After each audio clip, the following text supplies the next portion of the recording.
It's time for another episode of the Shaun Tabatt Show, a podcast where I connect you with thought leaders from across the globe, dig into some of my favorite topics like personal development, marketing, spirituality, and pretty much any other shiny object that happens to catch my attention. Today, my special guest is Joel C. Rosenberg, and we're going to be discussing his new book, Enemies and Allies, An Unforgettable Journey Inside the Fast-Moving and Immensely Turbulent Modern Middle East. Joel, it is truly an honor, sir. Welcome to the show. Thank you, Shaun. Great to be with you. Well, Joel, as a veteran of the Christian publishing industry for like a decade, you're no mystery to most of the people in my circles, but I know there's inevitably going to be somebody watching this or listening to this who is encountering you for the first time. So let's have you briefly share a little bit of the Joel C. Rosenberg origin story for the person encountering you for the first time today. What are a few things they should know about you? Sure. Well, I have been actually writing political thrillers for almost 20 years now, 5 million copies in print. The first novel I ever wrote was called The Last Jihad. The first page put you inside the cockpit of the jet plane that's been hijacked by radical Islamist terrorists as it's coming in on a kamikaze attack mission into an American city. I began writing that in January of 2001, almost 9 months before the horrific attacks of 9/11. And as that story unfolds, it leads from this kamikaze attack. No novel had ever been written with such a premise. And it leads to a fictional American president trying to remove Saddam Hussein from power in Iraq. And so that book, really captured people's attention when it finally released in the fall of 2002. And it became a huge bestseller and kind of put me on the map, even though no one had ever heard of me before.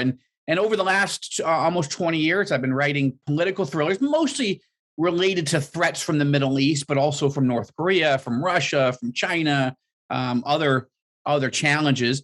But I've written several nonfiction books along the way. And of course, the latest, as we'll talk about in a few minutes, Enemies and Allies, and we'll get into that. But the last thing I think it's important to know is I'm from a Jewish background on my father's side. My mom is not Jewish. But we all became followers of Jesus Christ in the early 1970s. We're evangelicals. And then 7 years ago, Shaun, my wife and I decided to make Aliyah. That's the process of becoming dual U.S. and Israeli citizens. We moved to Israel. We currently now we bought a home in an apartment in Jerusalem. And 2 of our 4 sons have served in the Israeli military. And we live at the epicenter of the epicenter, like the vortex of all the craziness that's going on in that region. But it is a fascinating place, both as a Jewish person, as an evangelical, as a writer, as we've launched 2 news and analysis websites, all Israel news and all Arab news, to track what's happening. And this latest book, Enemies and Allies, is part of that mission set, which is helping people who don't live there, not just in Israel, but the Arab and Muslim world. What in the world is going on? We all know it's important.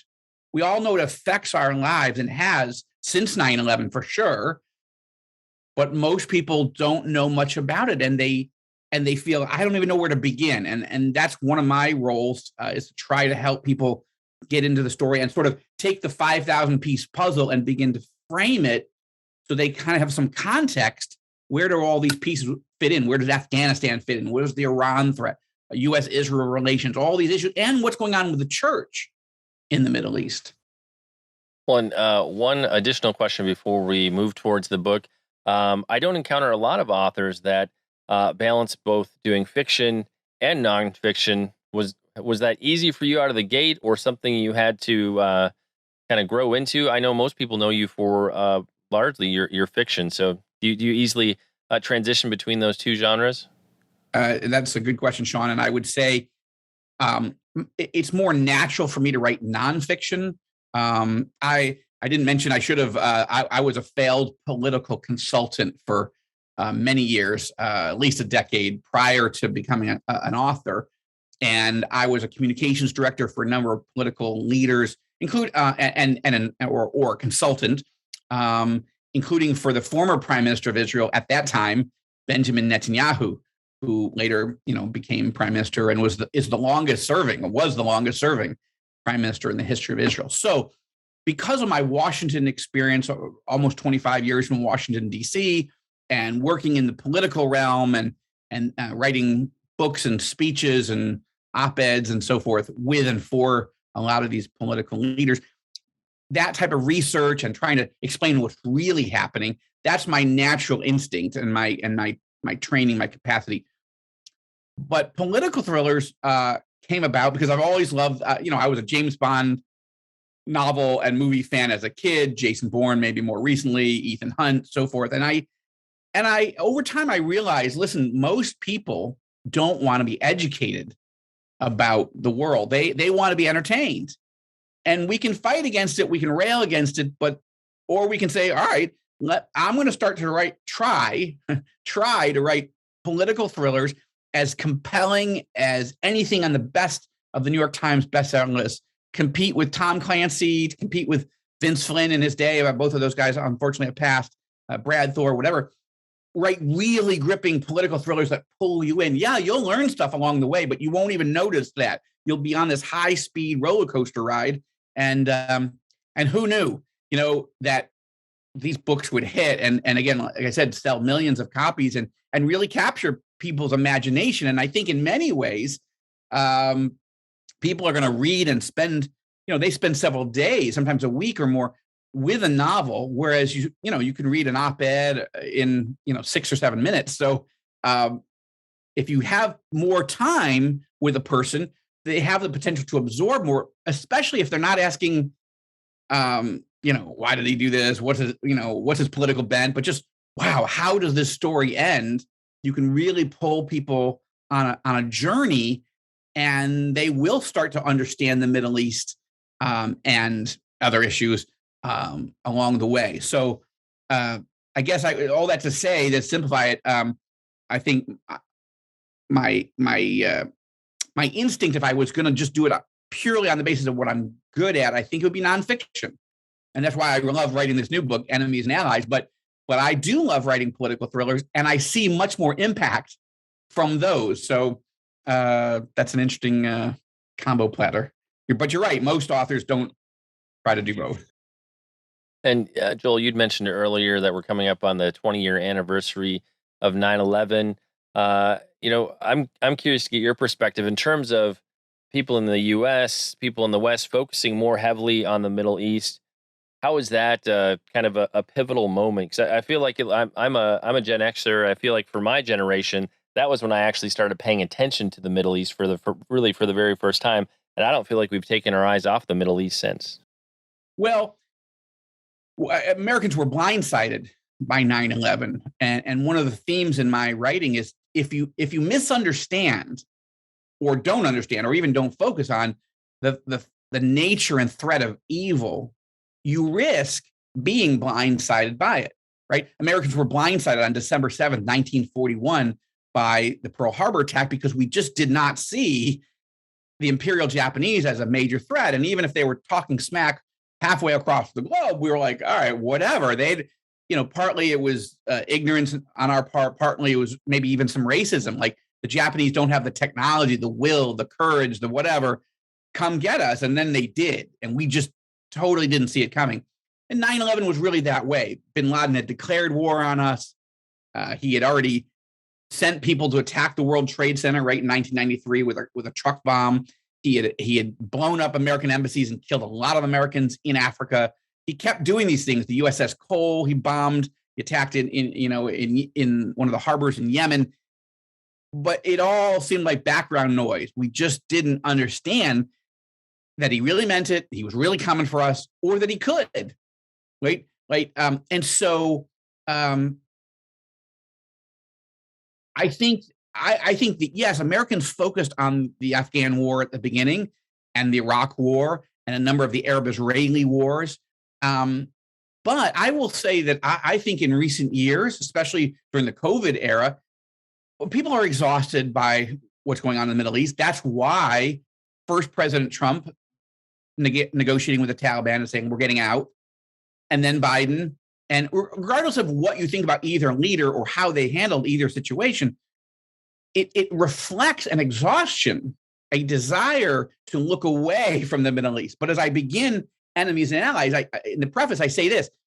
It's often said, it's long been said about Las Vegas. What happens in Vegas stays in Vegas, but nobody says that about the Middle East. What happens in the Middle East affects us. It forces our sons and daughters to go to war, or drives up the price of gas, or causes our budgets to swell because of military things, or political, all kinds of political division and so forth. But it's also that even when you try sincerely to say, I'm done with that, I'm looking at other things, the Middle East has a way of forcing you back in, the way Michael Corleone in that horrible Last Godfather installment is like, the more you try to get out, the more they pull me back in. That's the Middle East. And Biden did not want to deal with the Middle East. He's like, I'm done with it. We're shifting to other priorities. But that's a fantasy, and it's a dangerous fantasy. And what I describe in Enemies and Allies on the enemy side is, if you don't understand who we're up against, you can say, hey, we're done with that war. We're tired. We've done our part. We're leaving. We're going home. You're going to get hit. You're going to get embarrassed. You're going to get humiliated. You could get badly damaged or even killed if you look away from this particular set of enemies. And what's interesting about, again, we'll get into it a little bit more as we talk, but there are very interesting cross currents going on in the Middle East. The bad guys are getting more and more dangerous and more aggressive on the one side. So again, if you say, well, let's pull out of the Middle East, let's just make a deal with Iran and they'll go away. Let's make a deal with the Taliban, they'll go away. You can see it both. It's a bipartisan instinct right now. It's a mistake. I wish it would work, but it won't. It hasn't. It won't in the future. But on the other side, there are Arab countries making peace with Israel and wanting to get closer to the United States. So you have two entirely different dynamics, and we have to understand them both. Well, let's transition now into maybe a little bit of the story behind the book. Obviously, you met with a wide range of people pulling this material together. So I'm curious, was all of that intentional for this project, or was some of that just happening with what you normally do, and it ended up getting poured into this book? Talk to us a little bit about the meetings and the research that went into this project. Well, Shaun, I now that I live in the Middle East, my wife and our sons there, and we're trying to put our roots down in very ancient soil. And so one of the commands that Jesus has for his followers is to love your neighbors. You're like, okay, that's not easy because our neighbors are Palestinians, and we do love them, but we don't always know how to interact because there's of the historic tensions and the current tension. And and then the Syrians, they're not our neighbors. They are, but they're our enemies. So Jesus says, well, love your enemies. Oh, come on, Lord. That covers everybody. Like how? And so the short version of that is I began praying and saying, Lord, both in my novels and in my writing of nonfiction, my newspaper columns and starting these news sites and so forth, how can I get to know what's really going on in this region from Sun Tzu used to say, you can't just elicit the knowledge of the enemy or your adversary or whatever from ghosts and spirits. You have to go get them from direct knowledge, direct contact with their leaders. And in this case, countries that used to be Israel's enemies, Egypt, Jordan, Saudi Arabia, United Arab Emirates, Bahrain, Sudan, they're changing. They're changing. And some of us might be skeptical, some not, but the question is, what do these leaders think? What is changing in their thinking? How do we understand? Are they sincere, or are they just luring us in? Is this a peace, but there is no peace? Is it a false peace? Is it the Antichrist peace? Or is it really like we've been praying for peace, many Christians, millions, for decades, and we haven't seen a lot of peace treaties? Is it possible God's answering our prayers, or are we being set up? So I started praying, Lord, I pray you'd open a door for me to come meet some of these people. That's a crazy prayer when you're not a billionaire, you're not a big political figure. I don't have an organization with 10 million Christians following me. I mean, I'm a failed political consultant and I make things up for a living, like as a novelist. Like, why should anyone meet with me? So we can get into that more, but what set into motion, the first thing that happened is the king of Jordan read a novel that I had written in which ISIS is trying to assassinate him. And he's an actual named character in the book. Not sure that was the brightest move I've ever done, but I made him a character, and ISIS tries to kill him and his family. And rather than banning me from the kingdom, Shaun, which he could have, as an Israeli, as a Jew, as an evangelical next door neighbor, he invited my wife and me to come and visit him for 5 days. And that trip set into motion a series of 6 evangelical delegations that I was asked to lead into Jordan, but also into Egypt and Saudi Arabia and UAE and others, to meet with their leaders for hours. And I wasn't planning to write a book. I was shocked that God was answering my prayers. Oh Lord, please let Peter out of prison. Hey, it's Peter. No, it can't be Peter. We were praying for him. We don't often believe. I mean, we know God can answer our prayers, Shaun, but we don't always believe he will. And when he does, he sometimes blows us out of the water. That's what's happening. Over time, I thought there's some interesting things that I've gotten to see and hear that I think I ought to relay to others who'd be interested. And I'd love to hear, in terms of what you discovered, what you share in the book, kind of that balance. And this is kind of how you structure the book, between threats and opportunities. I feel like if all we see is headlines, we just think it's all threats and there are zero opportunities anywhere in the Middle East. But what we see in the news gives us a very tiny amount of context. There's a whole lot more going on. So give us a couple of the threats, but also a couple of the opportunities, just to give it some balance. Sure. Well, I think on the threat side, the overall threat, and I paint it's really, you can break it down into 2 categories. One is called radical Islamism. And that doesn't mean all of Islam. There's 1.8 billion Muslims. And while I disagree with all Muslims theologically, right, I am a follower of Jesus Christ. I believe he died on the cross, rose again. He's the Son of God. He's coming back again to rule and to reign. Muslims don't believe that. They respect Jesus, but they don't see him. They even think of him as the Messiah, but they don't believe he died on the cross. They don't believe he therefore rose again. They don't believe he's the Son of God. And he's coming back, they believe, but as the deputy to their, savior, which they call the Mahdi. So we have big theological disagreements. But of the 1.8 billion Muslims in the world, the vast, vast, vast majority, 90%, are peaceful people. And that's, we've seen enormous amount of studies and polling in dozens of countries over dozens of years, and it's consistent. Okay, but 7 to 10% of the Muslim world, I and others would define as radical, meaning when you ask them a question, they say, yes, I believe that you can and should at times use violence to accomplish your political and religious objectives, right? The others say, no, you can't. Suicide bombing is wrong, and flying a plane into a building is wrong, and murdering people, Jews and Christians, that's wrong. Most Muslims think it's wrong, but 7 to 10% think it's okay. Doesn't mean they're going to do it. It means they believe in it. And so the problem there is, it's true that the vast majority of Muslims are not violent, but it's also true that 7 to 10% are. And if you take 10% of 1.8 billion people, that's a lot of people. That's 180 million people who believe in radical Islam, using violence to accomplish their objectives. That, if you put them all in their own country, the Islamic Republic of Radicalistan, that's the 9th largest country on the planet. It's more than half the size of the United States. It's larger than Russia. That's the pool from which the terrorists recruit. It doesn't mean they're all going to strap on a suicide belt or hijack a plane, but it does mean they believe it, and their children can get recruited. So that's dangerous. And we have to understand that danger, or we're going to be blindsided by it, right? So one part of the threat is radical Islam, but there's a subset of that, and that's what I describe as in the book as apocalyptic Islam.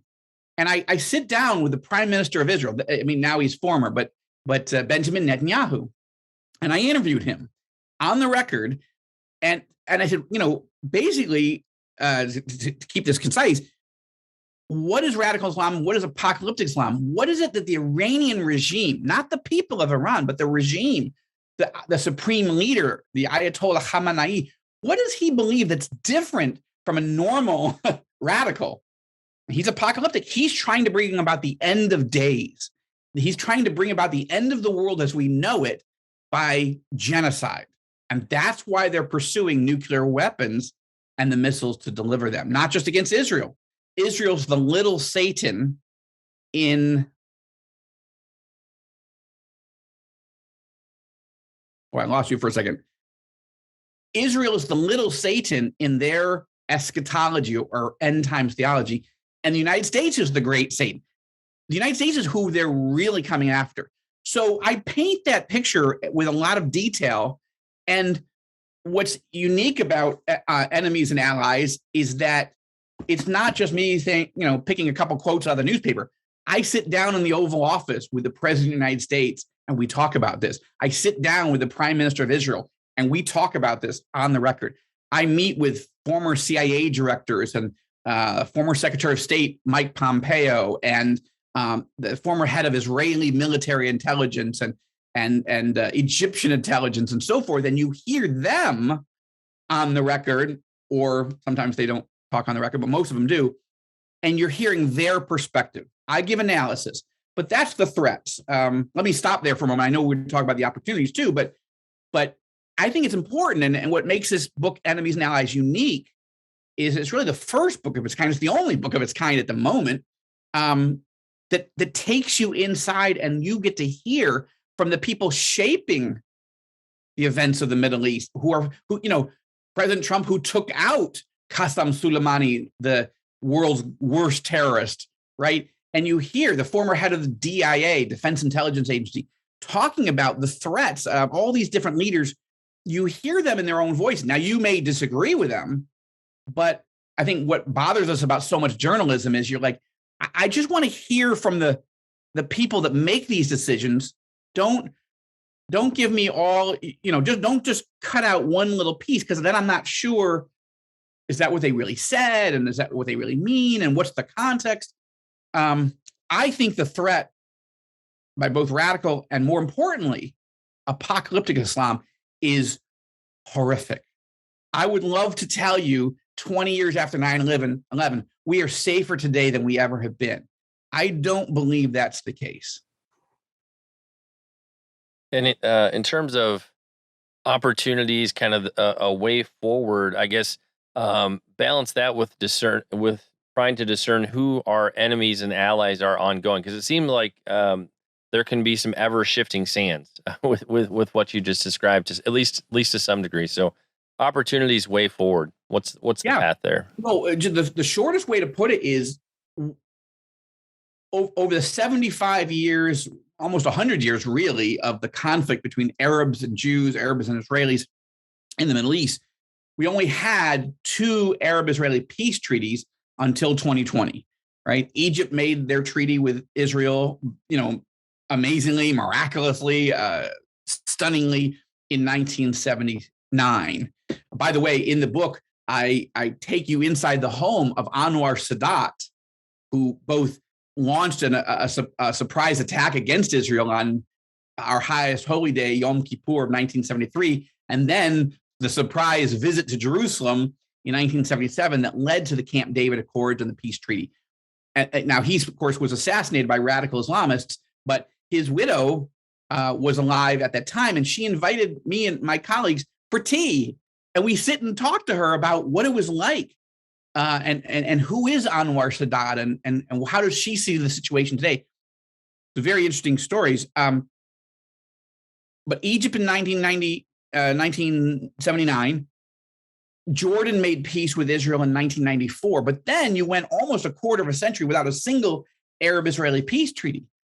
And then we had 4, and they're known generally as the Abraham Accords, and they happened in the summer and fall of 2020. Suddenly, we had 2, now we have 6, right? And this is the first book, Shaun, that tells the inside story. How did this come about? I was sitting in the fall of 2018, 2 years before it happened. I was sitting in Abu Dhabi, the capital of the United Arab Emirates. I had a group of evangelicals with me. We've been invited to the palace. We were sitting in the palace with the Crown Prince, Mohammed bin Zayed. They generally call him MBZ. And we were sitting with them and we said, listen, as evangelicals, we love Israel. We love the Jewish people. We do love the neighbors. And so we don't have an exact peace plan, but we love the Palestinians and we love the Arabs, and we don't always know exactly how to interact. That's one of the reasons we're here. But 3, we want you to know we're praying for the peace of Jerusalem because the Bible commands us to, but we haven't seen anyone make a peace with Israel in a quarter of a century. We're looking, who's going to be the next Arab leader to do it? And he leaned forward, MBZ leaned forward. He said, Joel, it's going to be me. I'm ready to make peace. And we're like, whoa. I mean, we were not expecting that answer, honestly.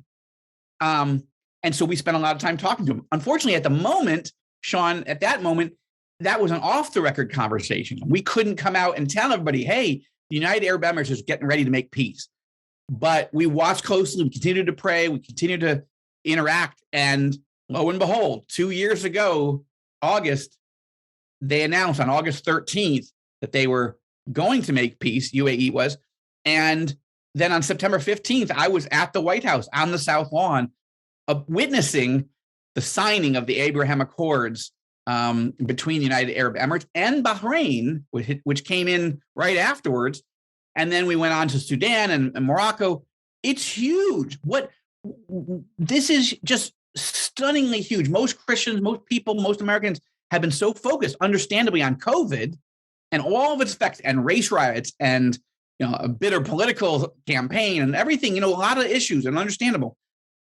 But they don't realize how much the Middle East is changing for the positive, with Arab countries saying, you know what, we don't agree with Israel on everything, but it's time to make peace. It's time to engage in trade and tourism and technology, and we need to work together for lots of good reasons, but also we need to work together to protect ourselves from Iran. We need to be an alliance, especially if the United States is pulling out. And these stories, I take you in and you hear from the leaders of each of these countries in their own words, and you see this huge sweeping tectonic change going on. And we keep asking why? Why are you doing this? These are fascinating stories, and I know that other people are writing these books, and over the next few years, you'll start to see more by the people that negotiated the deals. Mine is the first book of anybody to have actually sat with these leaders, and I just found it just absolutely breathtakingly fascinating. And I don't agree with all these leaders on everything, and most of my readers won't either, but they'll hear it for themselves.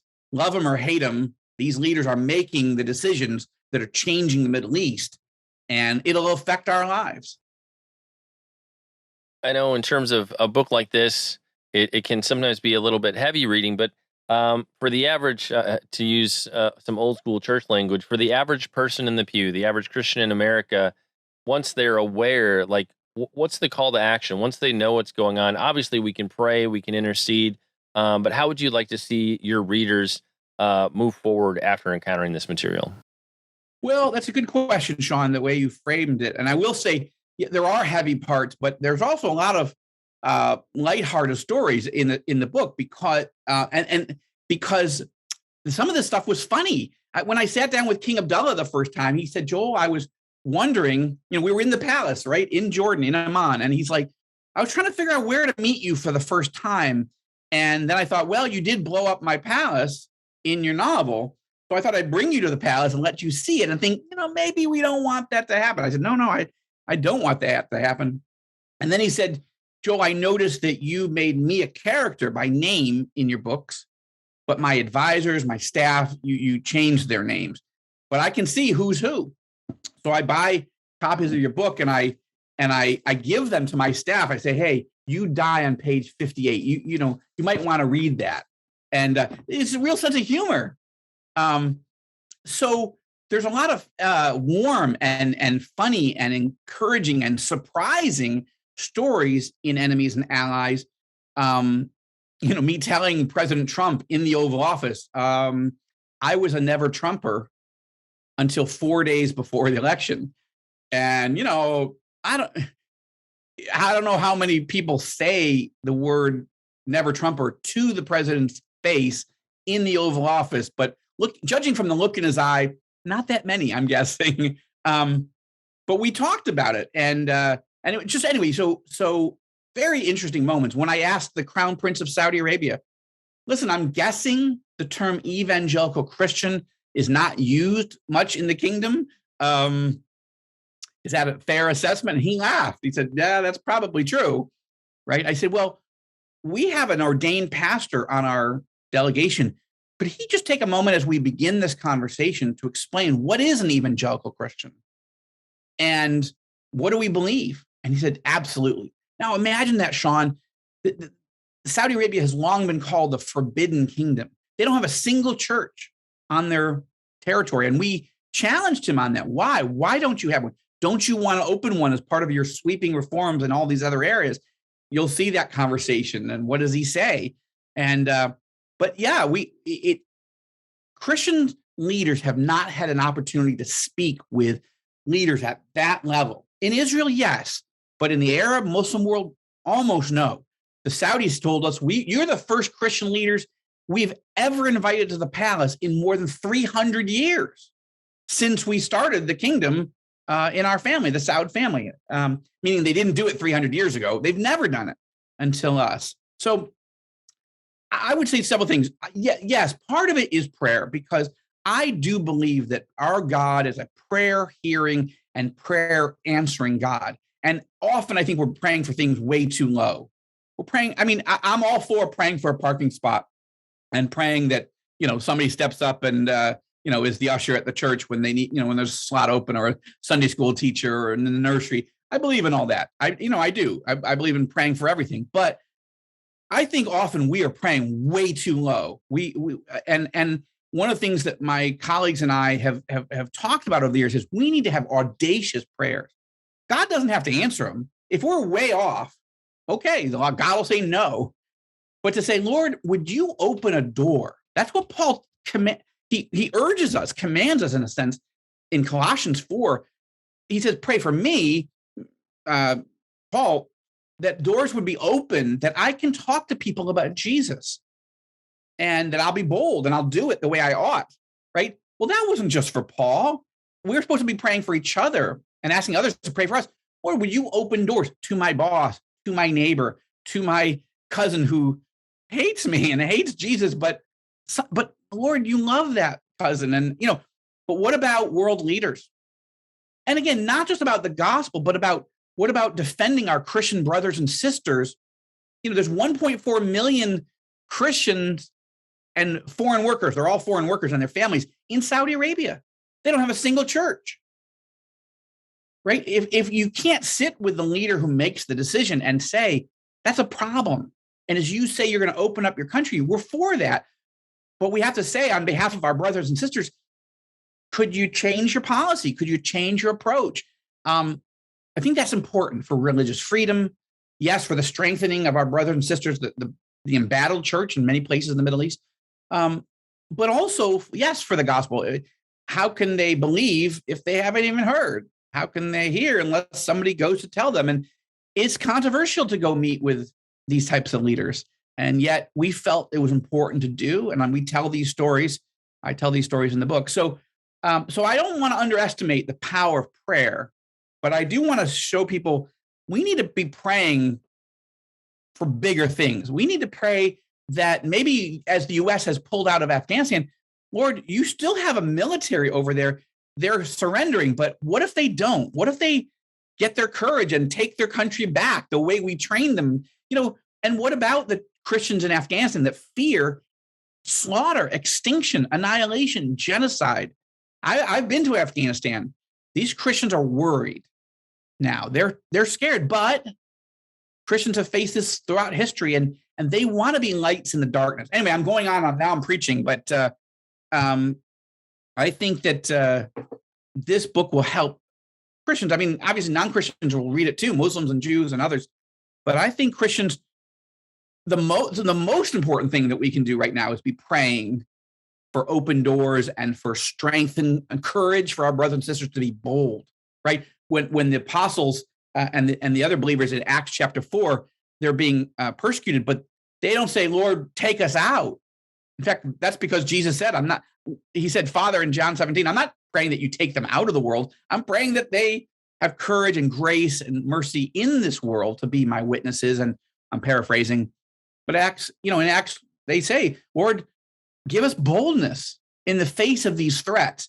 So I think we need to be praying, but praying differently than we usually do. But I would add one other thing, and I mentioned in the book, I started 15 years ago, my wife and me, an organization called the Joshua Fund. And aside from the news organization, All Israel News and All Arab News, which is tracking these things day to day, but the Joshua Fund is like a spiritual venture capital firm or a mutual fund.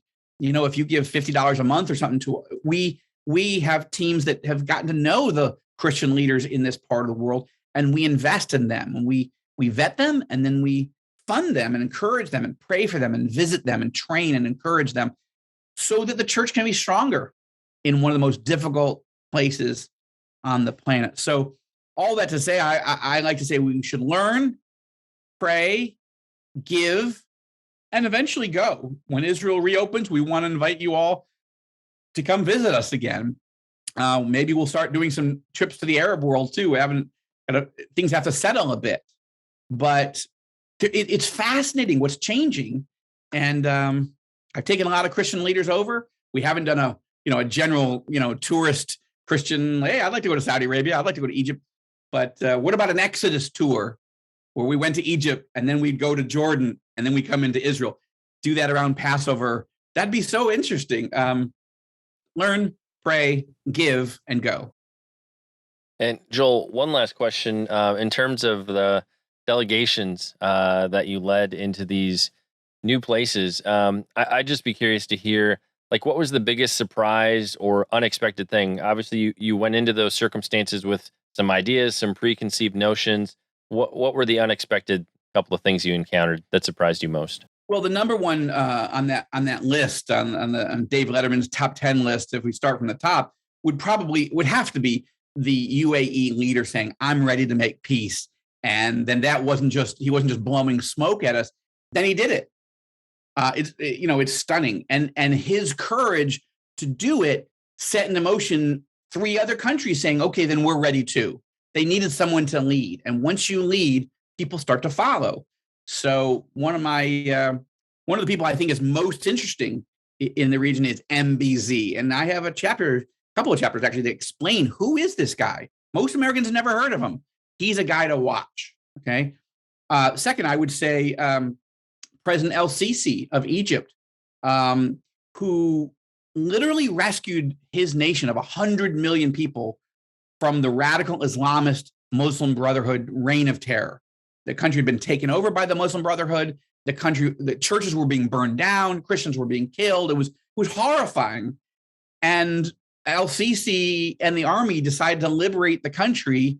You could call it a coup. I don't. I call it liberation. I mean, the country was suffocating, was burning. And to meet with him and talk to him about why he did it and who he is, what are his goals, to talk to him about Bible prophecies about Egypt, Isaiah 19. Imagine getting to sit with the leader of Egypt in the palace and talk to him about God's plan and purpose for his country from the Bible, including Bible prophecy. This doesn't usually happen. That was surprising. That was stunning to us. And certainly being invited not just once to Saudi Arabia to meet with the crown prince, who is the most controversial leader in the Arab Muslim world in terms of allies to the United States and the West. And his story is very complicated, and I tell it in great detail, the good, the bad, and the ugly. But I'll also say he not only invited us, he invited us back. And we've had hours and hours and hours to talk about the most sensitive issues of religious freedom, radical Islam, the Jamal Khashoggi murder, relations with Israel. Are you going to make peace with Israel? These are things you'll read in Enemies and Allies. And I got to tell you, Shaun, there have been multiple books written about MBS, Mohammed bin Salman, this future leader of Saudi Arabia, by a correspondent from the New York Times, 2 reporters from the Wall Street Journal, a former CIA senior official. They all wrote books about MBS. They've never met him. They've never talked to him. mine's the first book of its ever where the author of the book has actually met with, and not just for a photo op, but for hours and hours and hours of conversation.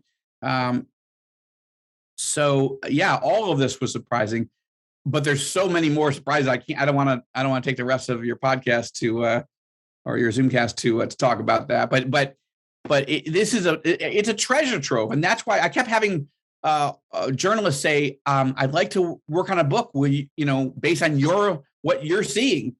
And after that happened 6-7 times, I told my publisher, maybe we ought to write a book. And Enemies and Allies. That's the result. And as they often say, the rest is history. Certainly a critical read with everything we see happening in the world right now. Joel, in terms of people connecting with you, finding out more about your fiction, your nonfiction, where are some of the places we can discover you on the web? Well, my homepage is Joel Rosenberg with an E, B-E-R-G, joelrosenberg.com. But you can also find us at the All Israel News, All Arab News sites. We started those at September of 2020. We've been tracking all the day-to-day events, and with exclusive interviews and original coverage, as well as links to all the major best coverage of the day, each day, from the Jewish press, the Israeli Arab press, and others. So that's allisrael.com and allarab.news. And then, of course, the Joshua Fund, joshuafund.com, where that's really about strengthening, encouraging, and funding the Christian ministries in Israel, the Palestinian territories, and some of the other Arab countries. And so any one of those, but the grand central station of all that is joelrosenberg.com. And from there, you can spread out.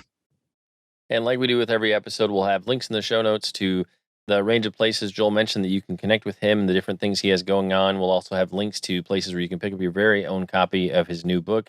It's time to bring this episode of the Shaun Tabatt Show to a close. Many thanks for being a part of my conversation with Joel C. Rosenberg. Once again, our book today was Enemies and Allies, an unforgettable journey inside the fast-moving and immensely turbulent modern Middle East. Joel, I just want to say thank you so much for sharing with us today. It's been an honor. It's been a pleasure to have you on the show. Shaun, great to be with you. Thank you so much for your interest.